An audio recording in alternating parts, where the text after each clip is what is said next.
Hello, everyone. We are going to get started on the webinar for today. My name is Judy Browse, and I'm the Executive Director of the North American Association for Environmental Education. And we are so happy that all of you have joined. I think we've had more interest in this topic and our two presenters than we have in all of our other webinars. And we've been doing this now for about a year and a half, and they've all been very interesting and exciting. So welcome to today's webinar about citizen science. And we are really excited to have Mary Ford from the National Geographic Society and Danny Edelson, the Executive Director at BSCS. We're so excited to have the two of you. And I'd like to thank our affiliate co-hosts. We really appreciate having our affiliates across the country being a part of this and being able to provide learning opportunities for folks really not just in the US, but throughout North America and around the world, because anyone can join our webinars. But thank you to our affiliate co-hosts. As many of you know, we have been doing these webinars once a month for the last year and a half. We try to do them on Tuesdays at 3 o'clock Eastern Standard Time, but it depends on our speakers and when they can do it. And we try to bring new ideas and thinking to our work. And we'd love to have your ideas of not only who might present, what topics are of most interest to you, and then all of the webinars are recorded and you can listen to them later or share them with your colleagues or your students or whomever and wherever you're working. And our next webinar after this one will be September 6th at 3 p.m. Eastern Standard Time. And it's with Eric Dinnerstein, who's one of the best biodiversity scientists, conservation biologists around the world. Wonderful, interesting person. So our agenda today is just a very quick intro to Zoom for those of you who have not used it. Then we'll hear from Mary first, and then Danny, and then we'll have time for questions and discussion. But let me just say, you can always ask questions throughout the presentation, and periodically Mary and Danny will stop and ask if anybody has questions, and Kristen and Cy and I will be looking to see what you're putting in the chat box. And then we'll have final closing thoughts for a few minutes. So I hope that sounds okay. For those of you not familiar with Zoom, it's very easy, and we do most of the talking through the chat box, and you can send a message to all the panelists, which are the NAAE team, so we can monitor that. Or you can send questions and ideas and resources to everybody on the list. You just click who you want it to go to, and then we will be monitoring the chat box. So that's the best way to communicate, because everybody is muted because we have too many people online and there would be way too much noise. So I hope that all makes sense. If you want to practice, you can now and say hello to everybody and just send a message in the chat room and let people know where you're from. That would be fantastic. Okay, and I also want to thank Kristen and Cy, who are the masterminds of all of this and handling a lot of the back end and the technology for helping to organize the webinars. And if you have any issues, just email them if you have any technical issues, and they can help you get on. So welcome to everybody. And now is the best part. We get to introduce our speakers. And we have Mary Ford again and Danny Edelson. And we're going to start with Mary. So let me introduce Mary to everybody if you don't know Mary Ford. And I have been so lucky to work with both Mary and Danny throughout many years, and we couldn't have a better team to be talking about citizen science. Mary is the Senior Manager for Citizen Science at the National Geographic Society. She has a long history of working in the field of environmental education and science education, and she has such an impressive background. I have to mention that she has an undergraduate degree in environmental science and policy from Harvard, and then a master's degree in environmental management from the Yale School of Forestry and Environmental Studies.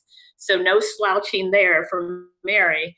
Her career is focused on environmental education and citizen science. She's worked at the Cary Institute of Ecosystem Studies, the World Wildlife Fund, which is where I met her, the Council for Environmental Education, the National Audubon Society, where we work together again. And she's taught preschool, middle school, and high school, and has done ecology research studying orangutans in Borneo, working at a national park in Siberia. She currently serves on our board of the North American Association for Environmental Education and is our treasurer. And she serves on a number of other boards and steering committees, including the Education Operating Committee for the American Forest Foundation, the Advisory Board of Toyota's Together Green program, and the Working Group of the Citizen Science Association. So let's give Mary a warm virtual welcome. And Mary, do you want to take over? I'm going to stop sharing and you can take it on.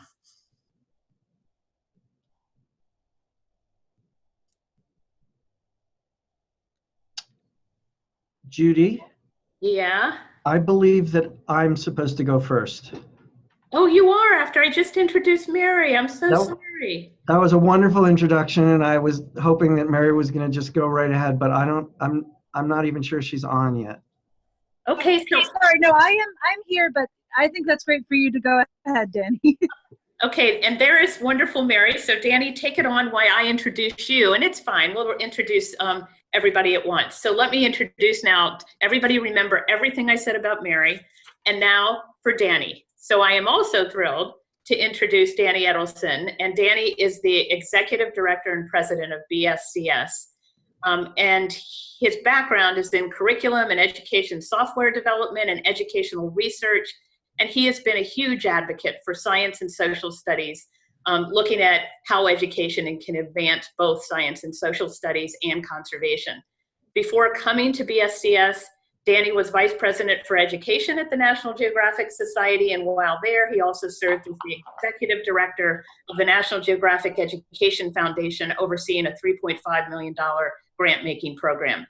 At NGS, he oversaw the creation of the Society's award-winning education portal, the launch of educational citizen science and interactive mapping initiatives like FieldScope, which he'll talk about, and the establishment of an innovative online professional development program for teachers.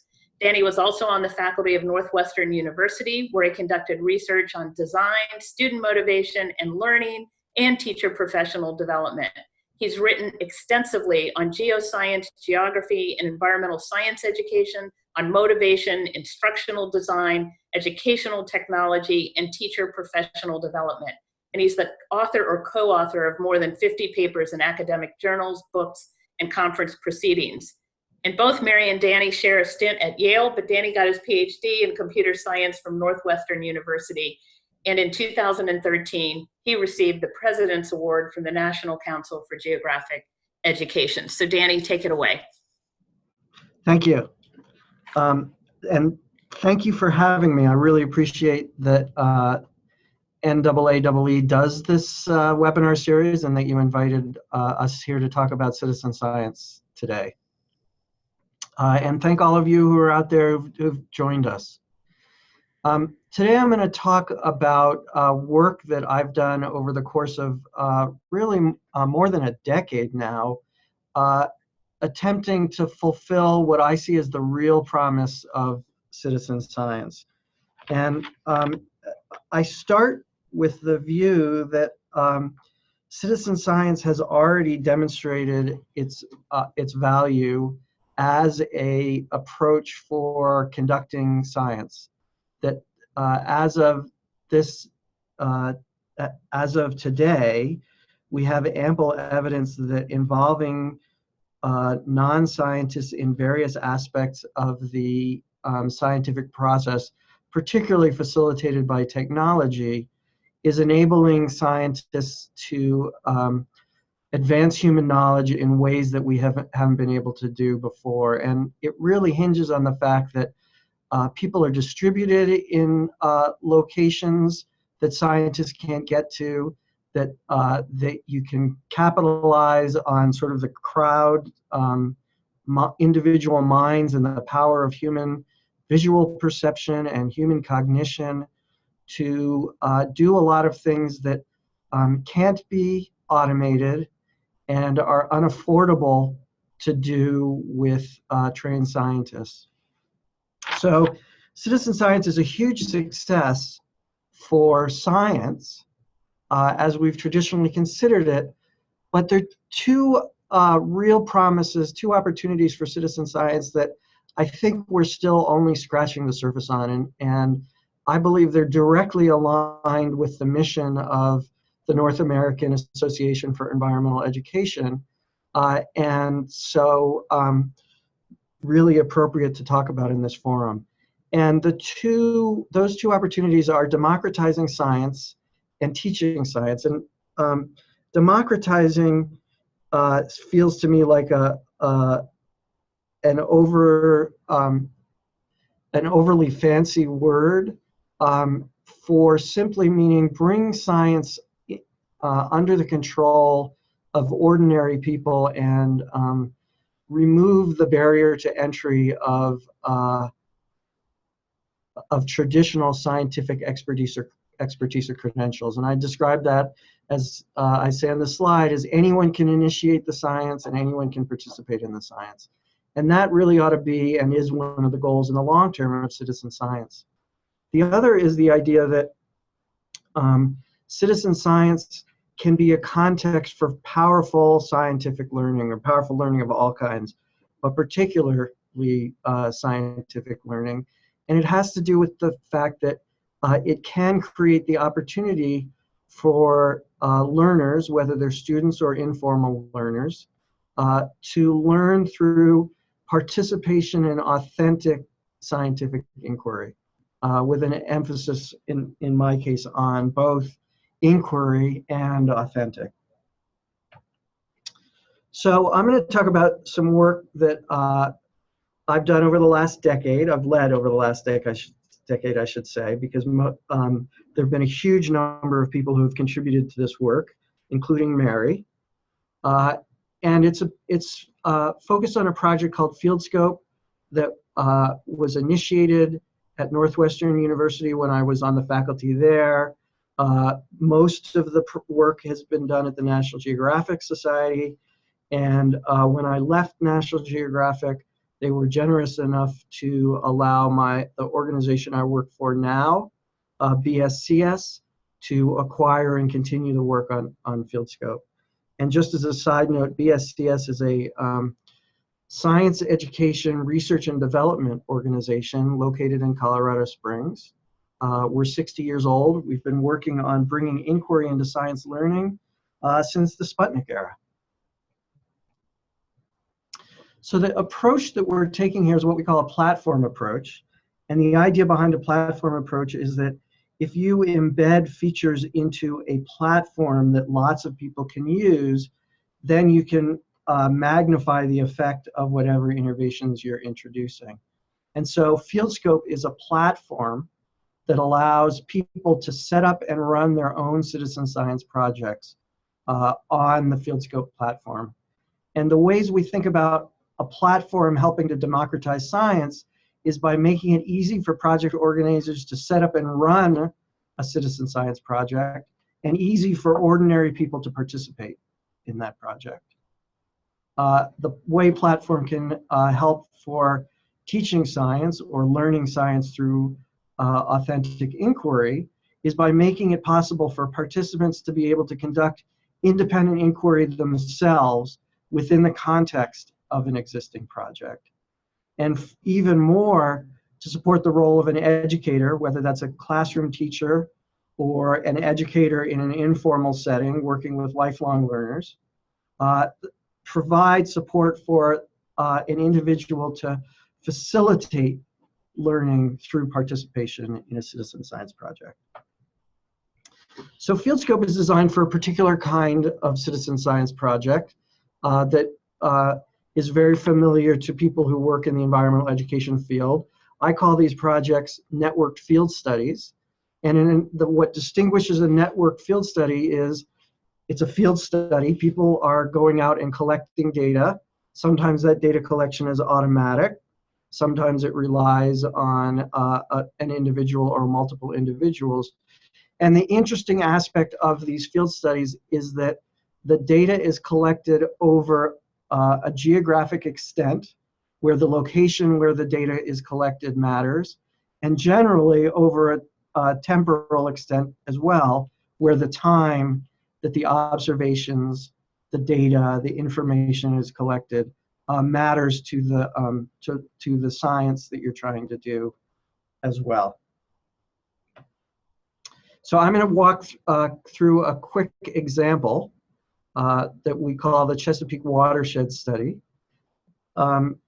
This project was set up, was created while we were at the National Geographic Society, and it was managed and coordinated by the National Geographic Society. And it's basically a watershed-wide water quality monitoring project that where the participants in the project were middle school and high school students located throughout the watershed. And the idea was to capitalize on the requirement in the states that participate in the Chesapeake Bay cleanup initiative, that all students should receive a meaningful watershed environmental education experience at some time during their academic career. And the idea is that we could capitalize on the fact that students were going out and having these watershed experiences to build a deeper, richer, more elaborate experience, because we could create the opportunity for them to interact with each other and each other's data and do real meaningful analysis of data, in addition to just getting out in the stream and taking some measurements. So the Chesapeake Watershed Study was launched in 2009. It's been very successful. We've had more than 3,000 observations in the time, more than 1,000 locations through the whole Chesapeake Bay watershed, all the way north to New York. Show of hands, how many people didn't know that Chesapeake Bay watershed extends all the way north into New York State, all the way south to Norfolk, Virginia, all the way west to Moorfield, West Virginia. But actually Cumberland, Maryland is farther west than Moorfield, West Virginia, so I list them both because people tend to be more impressed that West Virginia is far west. And more than 25,000 unique page views, and this is an out-of-date number, it represents as of 2015. But the thing to notice here is that the number of page views, where each page view really represents a student session interacting with the FieldScope software, that number far outweighs the number of observations. And that reflects the fact that we have only one observation typically per classroom per year, but we often have 25 to 100 sessions where students use the software per year. And this is actually an image taken from the FieldScope software that's designed to show you that full range of where those observations are taken. And for those of you who can actually see the numbers on the dots, those are the number of observations taken in those particular locations. And this just happens to be showing pH just as a way of showing as some value. This is another way of looking at the breadth of this project. It shows number of observations made over time. September 2009 on the left, August 2015 on the right. Each bar represents about 2 months. And you can see interesting patterns. We get no data collection during the summer, and April, May, and June are the months where we get the most data collected each year. And the two peaks are times when there was professional development sessions conducted for teachers that led to more widespread use at that time. The interesting thing I think about this project is National Geographic stopped supporting it in 2013, and yet it has continued to be very widely used based on the fact that teachers and districts have integrated it into their annual lesson planning. So I want to return now to the goals of democratizing science and teaching science through citizen science. And under democratizing science, we want to show that it's easy to set up and run a project, and also easy to participate in a project. So one of the ways that we make it easy to set up and run a project is we have a project builder tool. And I like to talk about building a project in FieldScope as being like building a Google group or a Yahoo group, where basically you just go through a bunch of forms and you say, we're going to collect these observations. We want to collect air temperature, and it can be entered in either degrees Celsius or degrees Fahrenheit. We want people to give a score where they'll use a pop-up menu to select it. And we want them to be able to add photographs as well, for example. And people go through and they fill out a bunch of forms, and then they click a submit button, and they get a website with their FieldScope project on it, and they can begin to add users to their project, and their users can begin to add data and analyze data right away. Another aspect of running a project is administering it as it goes. And here you can see two different windows, one in which people edit the events in their project, another one in which they review the data that is submitted at the bottom. And you can see that users have flagged 3 stations asking for project manager to go through and verify or correct certain information that they have found that they think deserves more careful review. On the other end of support for democratization, we want to make it easy for ordinary people to participate. One way that people participate most in these network field studies is by entering data. And on the left, you see how people can enter data on the web. On the right, you can see how they can enter data on a mobile device. And in both cases, it's a very simple process of entering information, selecting from menus, and then uploading. Danny, can I ask a question? Somebody, Jane wanted to know, can the forms be modified to specific parameters? Yes. This tool, the project builder tool, is where you say what those parameters are. So any project you can collect any observations as text or numbers or multiple choice selections.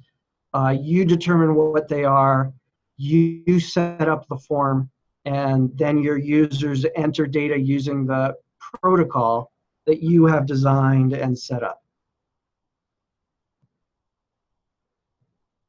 I think that that answers the question as I understand it. So all the fields on these forms that users are using were set up by a project organizer. So now I want to switch over to how citizen science can support learning.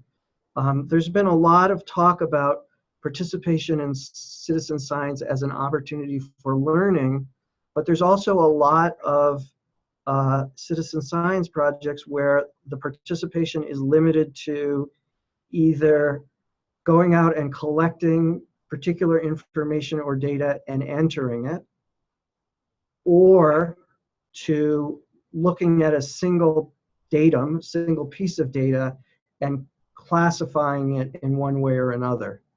And those are important but incomplete experiences of participating in science.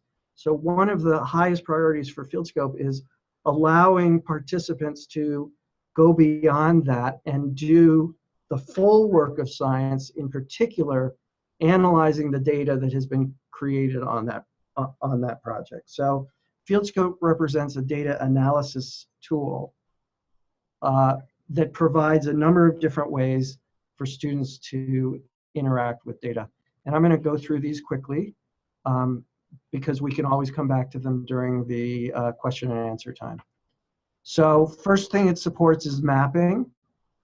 This map was set up by a student where they determined what data they wanted to display and how they wanted to display it. There are a number of different types of graphic functionality available, starting with bar charts and histograms, but going up through something that looks at bivariate relationships like a scatter plot. And this you see is just the classic relationship between water temperature and dissolved oxygen. And I'm happy to say that consistently the water that was collected in the Chesapeake Bay by students does obey the relationship that we expect between water temperature and dissolved oxygen. The FieldScope supports database kinds of queries. So in this case, a student is just using a simple filtering function to find the data where pH is less than 6. And this will result in a selection of just those data points where that is the case. And this, my favorite set of functionality is allows people to do spatial investigations. And in this case, you'll see the blue line on here, and I wish I could demonstrate this live, but that would be too complicated via Zoom. But what that line represents is that somebody, the person using it, clicked the mouse right up here where you see 323 miles, and the computer calculated for them where water would flow from that point to the Chesapeake Bay. And then they can use that as a query, as you see over here in the query by flow path. And when they do that, FieldScope will select just those points that fall within the buffer region of that flow path. And not only that, since we have land use data displayed on this map, it's also calculating the percentage in that buffer zone of land that is deciduous forest, low intensity urban, pasture, hay, cropland. And when you add up these human activity numbers, you get over 50% of the land is heavily human impacted, and only 26% is the green deciduous forest. We have another tool that allows you to do sort of the reverse. In this case, we asked it to show us the watershed draining through a particular point right here on this. This is the Upper Potomac River here. And in that case, it selected this large region, which is the whole drainage basin upstream from that area that we selected. And interestingly, because it gets up here into the Blue Ridge Mountains, we now have deciduous forest over 50% of the land area selected. So if you were looking for what was going on in a particular region of this stream, you could use these flow path and watershed mapping tools in order to do an analysis and see what's going on in those regions, not just with the water quality measurements that your students have made, but with other data that the project organizers have made available in FieldScope. So I focused a lot on that particular water quality project, but I want to show you that FieldScope supports any kinds of data like came out in the answer to the question a little while ago. Here's a couple of other water quality monitoring projects taking place elsewhere in the country. The Yukon Watershed Intertribal Council is monitoring the Yukon watershed for impacts of mineral extraction activities. So there is local education going on with tribal communities where they learn to make these water quality measurements and then submit them. And on the right is the Illinois Stream Discovery, which is run by the National Great Rivers Research and Education Center, and has high school age kids there in the summer collecting data on their local streams and rivers. A very different project run by the American Zoos and Aquariums is Frog Watch USA, where participants go out in the evenings and listen for frogs, identify their frog calls, and report them. And this is a project that requires volunteers to be trained. So it's considered a rigorous project with high quality scientific data that is being used by scientists to study changes in amphibian activity and patterns and distributions over time. Yet another very different project The Alice Ferguson Foundation runs Trash Free Potomac, where there is a river and stream cleanup initiative that goes on every year.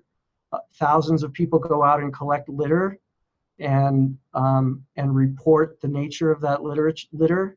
And in this case, what's being reported here are tires that are found on the banks of rivers and streams.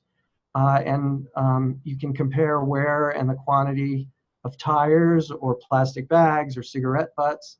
It's helping them report their impact. They want to use it to see whether plastic bag taxes, have an impact on what shows up in the different jurisdictions in the Washington, D.C. area. And the last project is a fun and small one where a group of hobbyists are tracking shark observations when they're swimming off of San Diego. And in this case, they're capturing photos of the sharks wherever possible so that they can support a second identification. So that's a quick overview of FieldScope and how we're really trying to support both the democratization, the distribution of the opportunity to conduct environmental monitoring or scientific research to as many people as possible and as broad a way as possible. And we're partway through this development process. We know we have a long way to go, and we have an exciting list of improvements that we're going to begin making very soon. So thank you very much, and I'm going to hand over control to Mary. And Danny, let me ask you a couple of questions while Mary's taking over that came in. Okay, just a couple. Sure. Carmen had a question and wanted to know if people who are collecting data, like studying fish content of stomachs of fish, can upload data. Can you? That's one question. And another one, is there a cost to FieldScope? And there were a couple of other comments from Jen and Tom about how they can maybe get in touch with you on using FieldScope. But is there a cost, and can you load up data offline and then have it go live later? Yes, so currently there is no cost.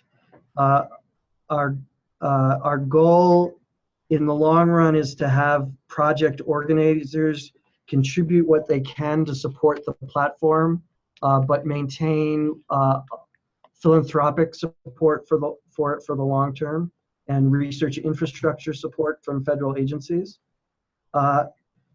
Yes, our mobile tool needs some work currently. It's out of date, but it does support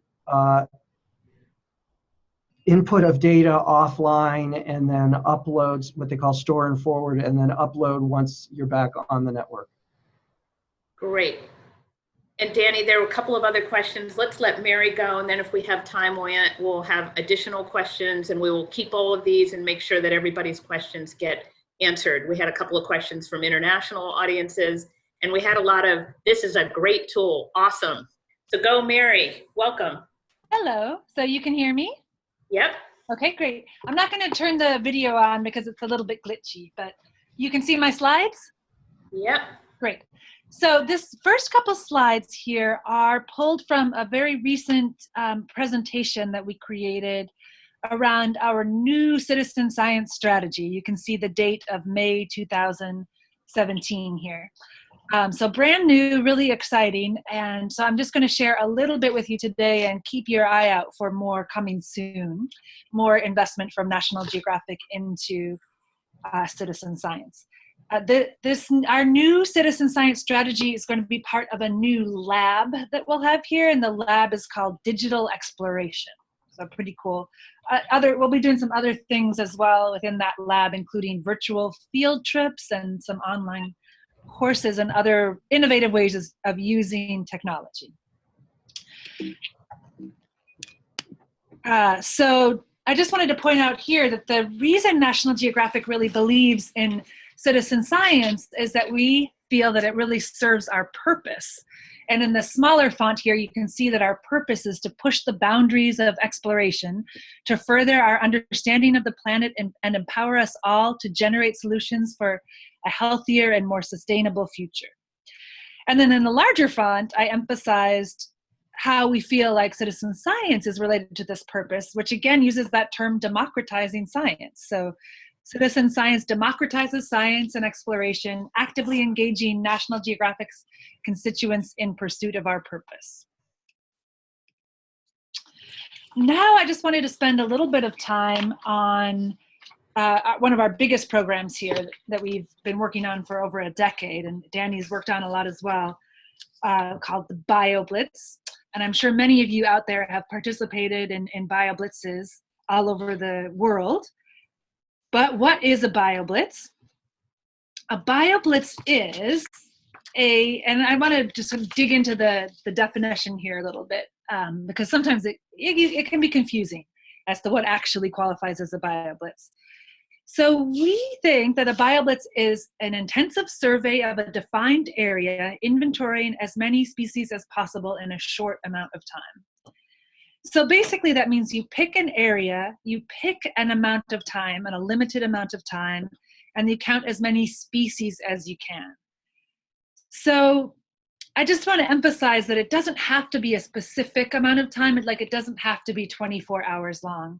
A BioBlitz could take place over 24 hours. It could take place over a week, or it could take place in a 45-minute class period in a schoolyard.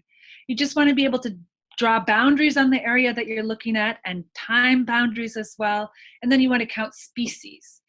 It's important to note that we're counting species in a BioBlitz and not the number of organisms, because that makes it a lot more accessible for citizen scientists. We're not trying to get an estimate of the number of plants or the number of ladybugs, right? In a BioBlitz, you're really looking for species diversity. And so BioBlitzes aren't really designed around specific questions. Usually they're more like an inventory of an area to create a repository of data.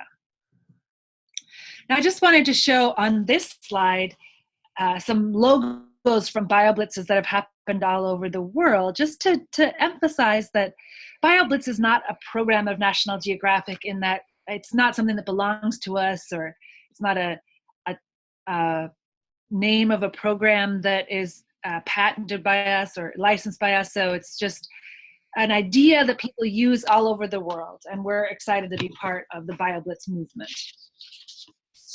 So the big way that we've invested in BioBlitzes here is by collaborating with the National Park Service over the last decade, the decade leading up to the centennial of the Park Service, which was last year in 2016. So we conducted a BioBlitz in partnership with the Park Service in a different national park every year. And these were 24-hour BioBlitzes running from noon on one day to noon on the next day, so that we could collect data on species even at night and at dawn and at dusk. So we had BioBlitzes happening all over the country, different place every year. A marine BioBlitz in Biscayne National Park in Florida, and a tropical blitz in Hawaii Volcanoes National Park. But we especially tried to emphasize conducting BioBlitzes in urban areas, or in parks that were near urban areas, so that people from the area could attend, and people who live in urban areas could learn more about the nature that was really outside their back door. Then in 2016, we blew up the whole idea and did 278 BioBlitzes across the country to celebrate the centennial. Many of those were in national parks, but some of them were also in state parks or in schoolyards. And we just worked with lots of organizations across the country, as well as the National Park Service, to celebrate biodiversity in 2016. So what does a BioBlitz typically look like? For us, we've generally done public inventories. We've offered public inventories where a scientist or a park ranger will lead a group and help them find interesting species to identify and to collect data on. And usually these inventories have had a taxonomic focus, like plants or birds or spiders or etc.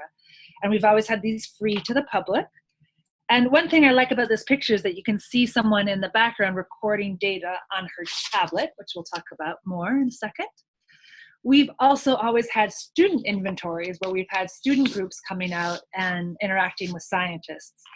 And usually we do a lot of outreach and training for local teachers, and we work on things like getting grants to pay for buses to bring students to the BioBlitzes. Now I want to talk a little bit more about how we collect data in BioBlitzes and how this is something you might be able to use wherever you are. This is a picture from the Jean Lafitte National Historic Park and Preserve outside of New Orleans, where we had a BioBlitz in 2013.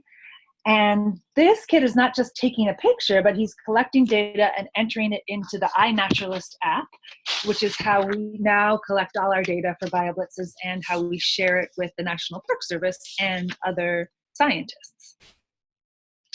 And this is what data looks like once it's in the iNaturalist website. This is a data feed from the BioBlitz we had in 2015 in Hawaii Volcanoes National Park.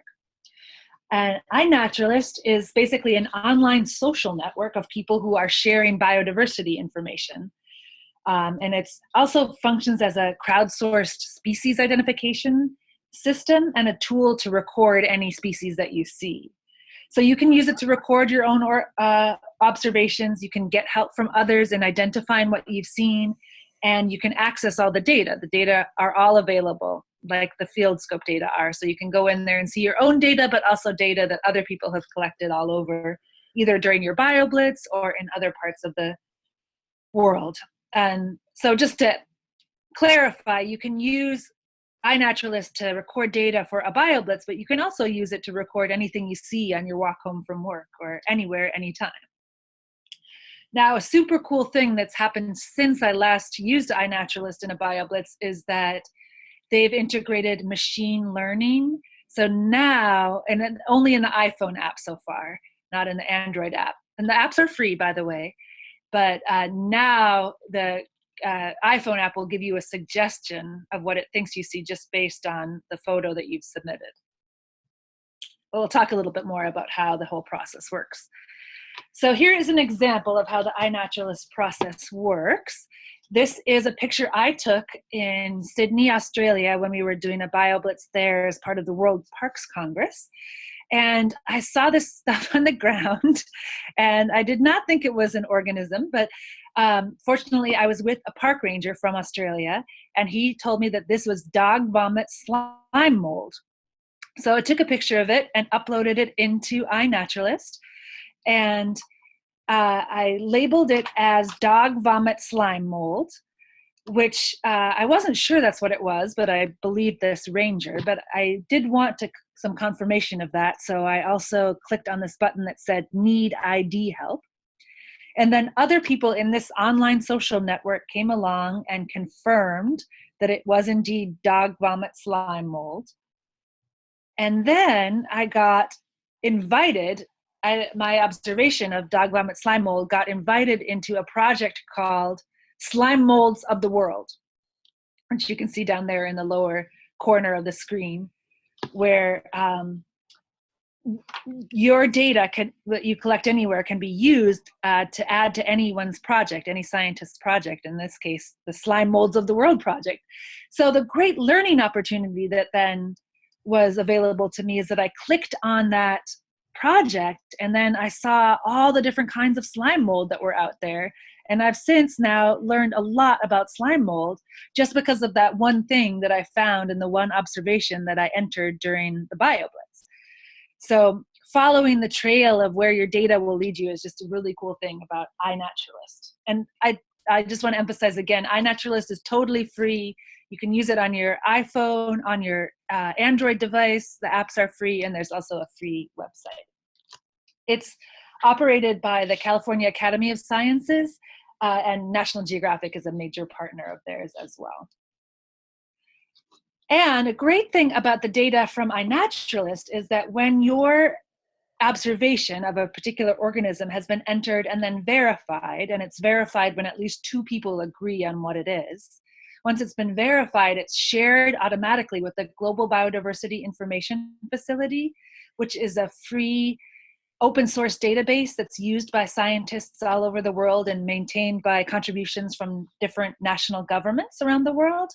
So totally open source, free, and heavily used for peer-reviewed publications and also for data that helps to inform policy decisions, like some work recently on tracking Ebola in bats in Africa. So any data you put into iNaturalist could potentially really be used by scientists all over the world.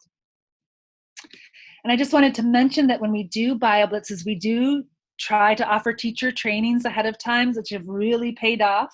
We train teachers in the purpose of the BioBlitz and some of the science behind it, the logistics, and in how to use iNaturalist, as well as some lesson plans that we've developed for before and after BioBlitzing. And I wanted to quickly share a few evaluation results from our 2016 BioBlitzes, because we did a pretty thorough evaluation with the Lawrence Hall of Science as our external evaluator. Basically, you'll see that the benefits for students were pretty clear. They enjoyed BioBlitz, and they also found it to be educational. The public had a very positive experience as well. And we also did observations of different kinds of activities. And unsurprisingly, the hands-on activities were those that resulted in the highest level of engagement. We also saw great benefits for teachers. And we were just thrilled to see that teachers felt like this was a worthwhile teaching tool. We love seeing this third bullet here, that 91% of teachers reported that the experience increased their likelihood of doing more outdoor field trips. And a really interesting point was the fourth bullet here, is that students of teachers who participated in professional development before the BioBlitz were more likely to show improvements in all the different kinds of outcomes that we were measuring, ranging from attitudes to content knowledge. So even a small, brief professional development, our professional developments were typically around 4 hours long. That made a big difference in student outcomes. So the full evaluation is totally available for anyone to see and look at. I can send it to you if you want to email me, and it's also easy to find on informalscience.org. If you just use the search term BioBlitz, it will pop up there. Wanted to quickly mention that we also support schoolyard and backyard BioBlitzes, not just National Park Service BioBlitzes. And so if you go on to our website, which I'll share in a moment, you'll find lots of resources that you can use to help do a BioBlitz anytime, anywhere. This picture is from a great BioBlitz we did in a schoolyard in the Central Valley of California. But one of my favorites was in a schoolyard in Baltimore that was really an asphalt schoolyard, but there were enough things growing through cracks in asphalt and enough insects and birds flying around that we actually had a great BioBlitz, and it really proved to me that it can be done almost anywhere. Just highlighting that we have some free lesson plans online for before and after the BioBlitz experience. And like all of our stuff, all of our National Geographic lesson plans are free. So please take advantage of those things, and a number of other resources as well, like a few videos to help you plan your own BioBlitz. This is a DIY BioBlitz video here. And I'll quickly show this website here. Don't worry about copying this URL. I just wanted this on here for the recording. But it's very easy to find our BioBlitz materials if you just go to the National Geographic website and use the search term BioBlitz. Now, quickly wanted to touch on the Citizen Science Association, because I've been really involved in the CSA, helping it get started. And actually, Danny was one of the founders as well. And you can find a lot of information about the CSA on citizenscience.org.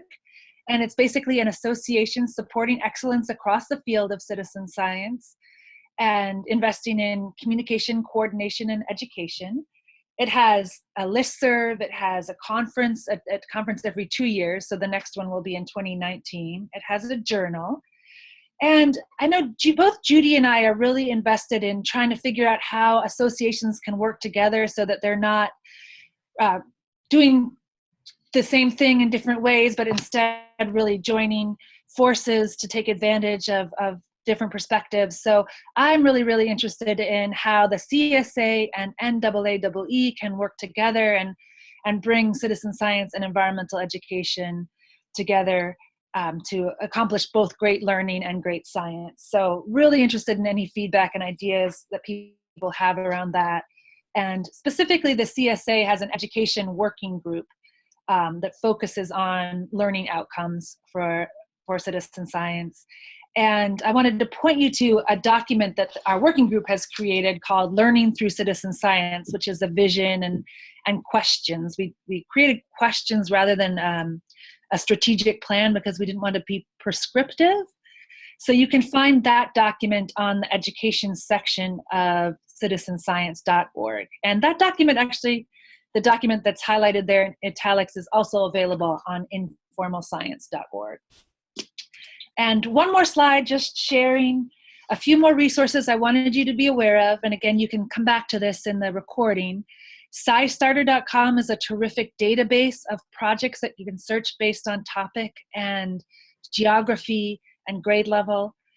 Zooniverse.org has a wide range of projects that you can do from a computer. Those are crowdsourcing type projects.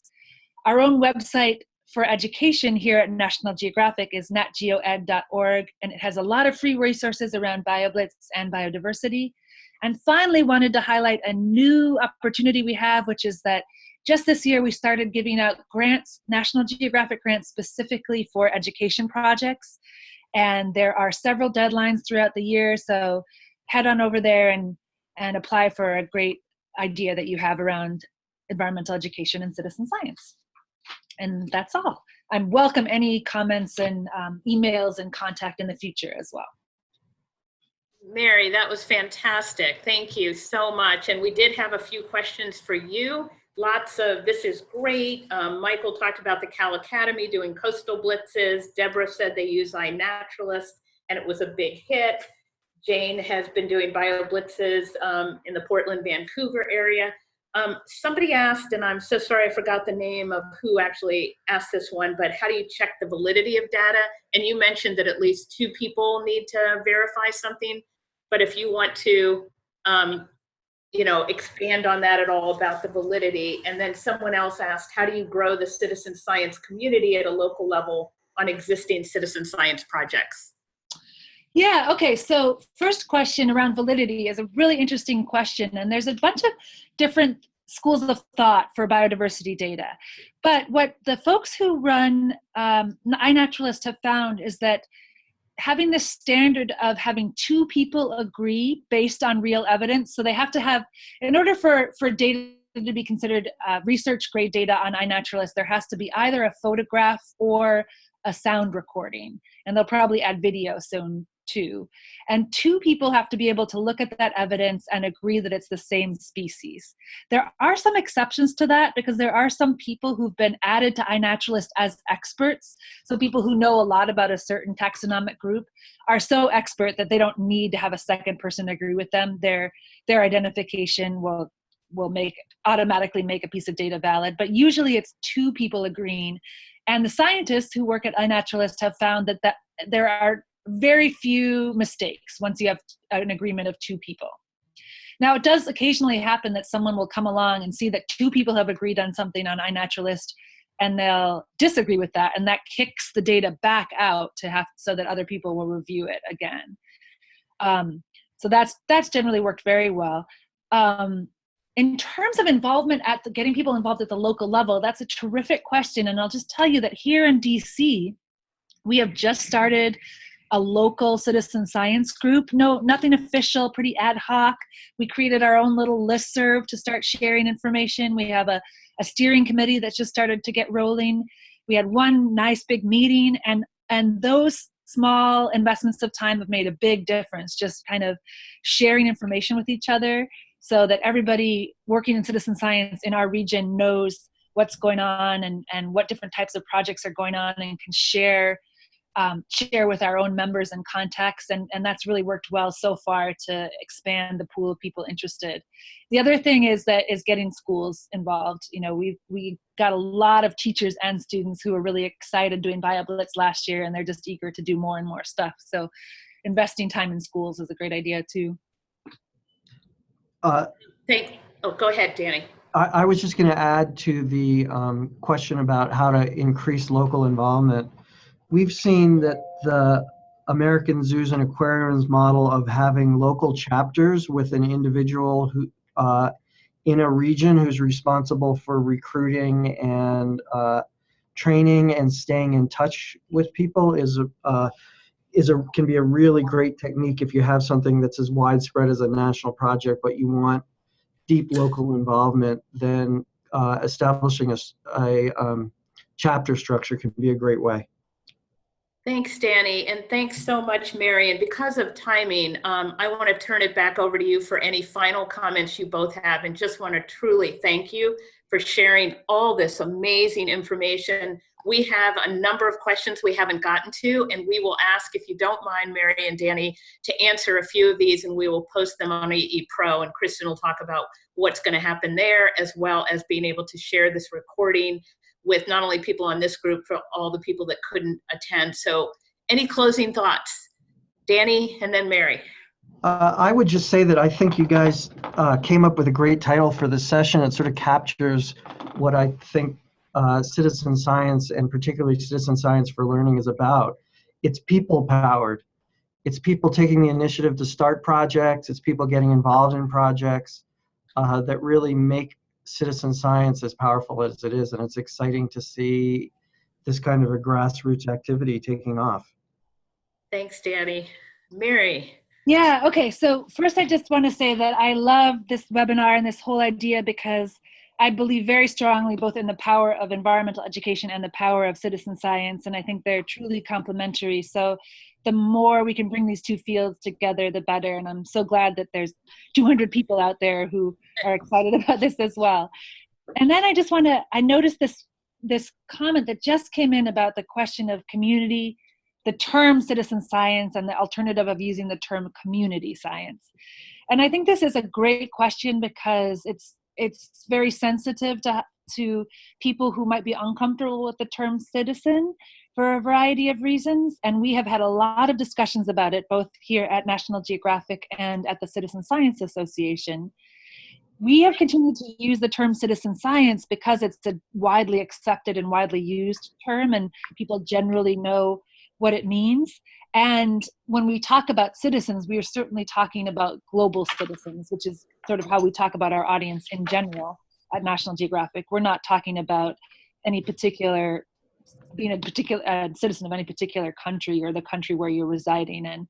So we, for now, will continue to use the term citizen science, but it is something we have given a lot of thought to. And I do love the term community science. I think there's not the same kind of wide understanding of what that means. And I also think the one thing I like about citizen science versus community science is that the term citizen science emphasizes the power of the individual.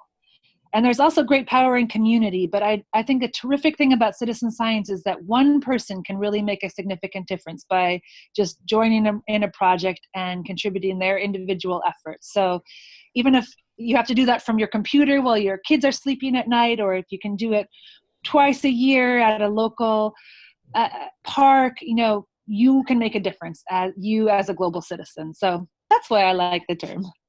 Thank you, Mary. Thank you, Danny. And I'm going to turn it over to Kristen to have some final closing words. And we will be posting much more on citizen science and all these resources, and working both with Danny and Mary to continue to support citizen science through NAAE. So Kristen. Thank you, Judy. I'm just going to zip through some quick housekeeping things before we finish up to hopefully answer some of your questions about where you can find these resources in the webinar recording. I will be sending a recording of this webinar to anyone who registered. So if you know of people who wanted to attend but couldn't, they can keep an eye out for that in their email. You can also find the webinar on EE Pro, as well as recordings of all of our past archived webinars. Just a couple of quick reminders that the next webinar in the series will be on September 6th at 3 o'clock with Eric Dinnerstein, who will be speaking about biodiversity around the world. So we certainly hope to see you there. Also, just a reminder that registration is now open for our annual Conference and Research Symposium, which will be held October 17th to 21st in San Juan, Puerto Rico. Early bird rates are available until August 31st, so we encourage you to join us. You can find more information and register at nwae.org/conference. Just a reminder that this webinar is part of our monthly webinar series. We hope you'll check back on EE Pro to learn more about future speakers and topics. And if you have any suggestions or if there's anything you'd really like to hear about through our series, feel free to email Judy or myself with your ideas. Finally, we do aim to make these webinars as useful to you as possible. So we would love if you would give us your feedback on today's webinar using this webinar survey link. Sai has posted the link in the chat box, and we will also be sharing this link in the follow-up email that you'll receive tomorrow. So keep an eye out for that, and we do hope to hear from you about what you're thinking about these webinars and how we can improve. So thanks again for joining us, and we hope to see you next month for biodiversity. Thanks, everyone. Thank you.